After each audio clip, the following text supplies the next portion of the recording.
اگر کوئی یوں کہے کہ دیکھو حضرت عیسیٰ علیہ السلام بھی تو اب آئیں گے، تو وہ بھی تو سرکار صلی اللہ تعالیٰ وسلم کے بعد ہیں اور نبی ہیں، وہ آئیں، اس کے تعلق سے آپ کیا جواب ارشاد فرمائیں گے؟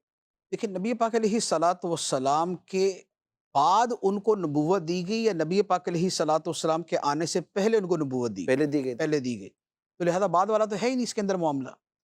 نبی پاک علیہ الصلاۃ والسلام کے بعد اگر کوئی پہلے والا نبی آتا ہے تو اس کو نئے سرے سے نبوت تھوڑی دی گئی۔ شب معراج کے اندر تو سارے ہی نبی اپنے جسم مبارک کے ساتھ موجود تھے، جی ہاں، تو کیا وہ حضرت عیسیٰ علیہ السلام کی بھی تخصیص کیا؟ سارے کے سارے نبی اپنے اجسام مبارکہ کے ساتھ موجود تھے۔ نبی پاک علیہ الصلاۃ والسلام نے حج کے موقع پہ فرمایا کہ میں نے حضرت موسیٰ علیہ الصلاۃ والسلام کو دیکھا کہ یہاں سے وہ گزر رہے تھے، حضرت صالح علیہ السلام کو دیکھا یہاں سے گزر رہے تھے، تو وہ بھی تشریف فرما تھے۔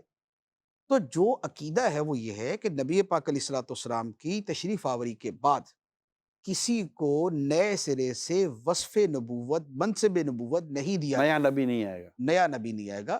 پہلے سے جن کے پاس نبوت ہے وہ تو باقی ہے، نبوت زائل تو نہیں ہوتی، تو سارے کے سارے نبی تو پہلے حضرت عیسیٰ علیہ السلام جب تشریف لائیں گے تو وہ ان کا آنے کا جو ہوگا جو سارا معاملہ، اس کے تعلق سے آپ ناظرین کی کیا رہنمائی فرمائیں گے؟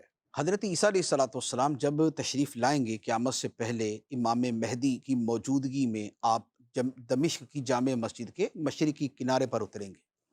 آپ جب آئیں گے تو یہ بات تو یقینی ہے کہ آپ اللہ کے نبی تھے، ہیں اور ہوں گے، ٹھیک، کیونکہ جسے نبوت دی جاتی ہے اسے کبھی واپس نہیں دی نہیں دی جاتی۔ جاتی۔ اللہ تعالیٰ نے کسی کی نبوت کو زائل نہیں کیا، ختم نہیں کیا، اور نہ اللہ تعالیٰ کرے گا۔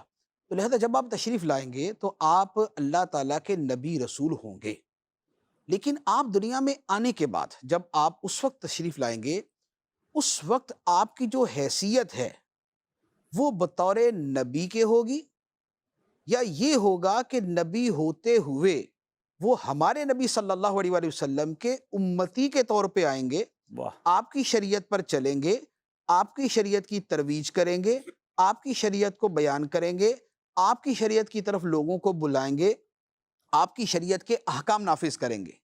تو جو حضرت عیسیٰ علیہ الصلاۃ والسلام کا آنا ہے وہ اپنی انجیل کے ساتھ نہیں ہوگا، وہ انجیل کے احکام جاری نہیں کریں گے، وہ انجیل کی شریعت بیان نہیں کریں گے، بلکہ نبی پاک علیہ الصلاۃ والسلام کے امت کے ایک امتی کے طور پہ تشریف لائیں گے، سبحان اللہ۔ اور اسی دین اسلام کی شریعت، اسی کے احکام اور اسی کی ساری چیزوں کو بیان کریں گے۔ تو لہٰذا آپ کا وہ جو آنا ہوگا، آپ نبی ہوں گے لیکن وہ آنا بطور نبوت کے نہیں ہوگا بلکہ بطور امتی کے۔ اتنا واضح ہے کہ یہ پورا کچھ نبی پاک علیہ السلام کی احادیث میں موجود ہے، جہاں قیامت کی نشانیاں بیان ہوئیں۔ اور ایسا یہ جو جامع مسجد دمشق کی بات ہو رہی تھی، سب یہ جس وضاحت کے ساتھ نبی پاک علیہ السلام کی احادیث میں موجود ہے، تو ایسا لگتا ہے کہ ایک باقاعدہ ایک منظر ہے جو آنکھوں کے سامنے آ جاتا ہے کہ حضرت عیسیٰ علیہ السلام تشریف لائیں گے، فجر کا وقت ہوگا اور پھر جس طرح وہ نماز ہوگی۔ سیری ہوگی مفتی اس صاحب، میں بھی لفظ ڈیٹیل ہے، سیری اس کا کے اندر استعمال ہے۔ جی، اس میں ڈیٹیل یوں ہے کہ حضرت عیسیٰ علیہ الصلاۃ والسلام دو فرشتوں کے بازوؤں کے سہارے پر تشریف لائیں گے، اچھا، اللہ اللہ اللہ، اور آپ کے مبارک زلفوں سے سر سے جو ہے وہ پانی کے قطرے ٹپک اتنی رہے ہوں۔ ڈیٹیل ہے، اتنی ڈیٹیل ہے حدیث میں، سبحان اللہ۔ پھر جب آئیں گے تو اس وقت آنے کے بعد فجر کی نماز ہوگی، اقامت ہوگی، ہائے ہائے، اور اقامت کہی جائے گی تو آپ سے عرض کیا جائے گا کہ آپ امامت فرمائیں۔